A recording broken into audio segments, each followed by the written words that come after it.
Good morning, good afternoon, good evening, friends. Kevin Lopez back from Personal Tutor, Standard 6th History playlist आप लोग देख रहे हैं. Chapter है What Books and Burials Tell Us. जो topic आज हम डिस्कस करने वाले हैं वो है वर्ड्स टू डिस्क्राइब पीपल. लोगों को ऋग्वेद में किस तरीके से डिस्क्राइब किया जाता है. अब हम जब ऋग्वेद की स्टडी करते हैं हमें पता चलता है कि बहुत सारे अलग अलग तरीके थे जिसमें कि लोगों को डिस्क्राइब किया जाता था. लोगों के नाम लिए जाते थे. बहुत सारे अलग अलग एसोसिएशंस थे. जैसे कि लोगों को उनके काम, उनकी भाषा, उनके रहने की जगह, उनका फैमिली बैकग्राउंड, उनकी कम्युनिटी या कल्चरल प्रैक्टिसेस के तौर पे डिफाइन किया जाता था. अब अगर मैं काम के हिसाब से बात करूं तो अगर हम मॉडर्न सोसाइटी से कंपाइल करके देखें तो लोगों के कुछ नाम होते थे. जैसे लोहार सरनेम होता था लोहे के काम करने वालों का. देन केवट या माझी जो सरनेम होता था, माझी लोग जो होते थे वो बेसिकली वो शिप वगैरह के काम करते थे, मछुआरे वगैरह होते थे. लैंग्वेज के हिसाब से जैसे आज हम देखते हैं गुजराती, आसामी, पंजाबी, मणिपुरी, राजस्थानी, ये चीज़ होती थी. प्लेस के हिसाब से अगर लोगों को जाना जाता था तो वो उस तरीके से होता था जैसे कानपुरी, भोपाली, सिंधी, सिंध के रहने वाले, कश्मीरी, कश्मीर के रहने वाले.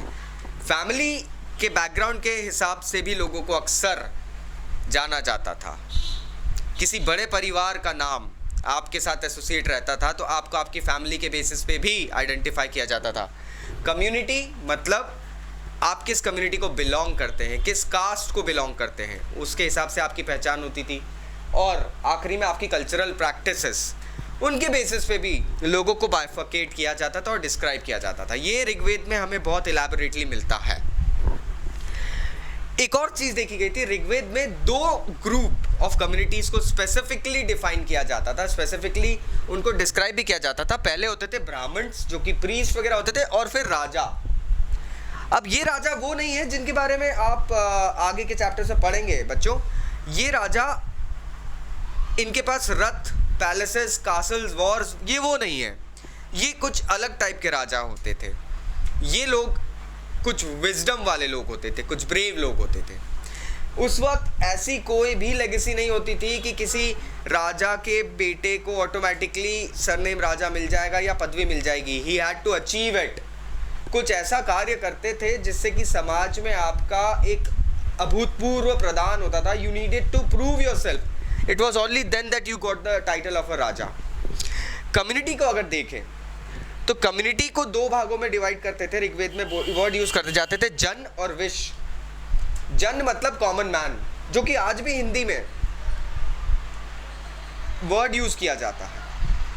विश वर्ड से आया एक term later on. Caste system जब डेवलप हुआ तो वैश्य, जो लोग सामाजिक कार्यों में, व्यापार जगत में, आदान प्रदान वस्तुओं के उस चीज़ में रहते हैं, तो वैश्य लोग उस चीज़ के अंदर आ गए, मर्चेंट्स. अक्सर जो ऋग्वेद में हिम्स लिखते थे वो लोग अपने आप को आर्य नाम से संबोधित करते थे और अपने ओपोनेंट्स को दास या दस्यु. दास से ही एक वर्ड आया, फीमेल दासी. अब ये दास कौन होते थे? तो आर्य लोग अपने आप को रूलर्स, वॉरियर्स मानते थे, और दास वो लोग होते थे जिनको स्लेव की कैटेगरी में रखा गया था. अब ये स्लेव कहाँ से आते थे? ये स्लेव वॉर के प्रिजनर्स होते थे. इनको कैप्चर किया जाता था and they were kept as a property of the owner. तो इस तरीके से जो सिस्टम बना था सोसाइटी का वो मैंने आपको बताया है. स्टिल अगर कोई डाउट्स है तो प्लीज़ नीचे दिए गए कमेंट बॉक्स से कमेंट करिए. I will be going ahead and getting back to you. Thank you very much. Take care. Bye bye.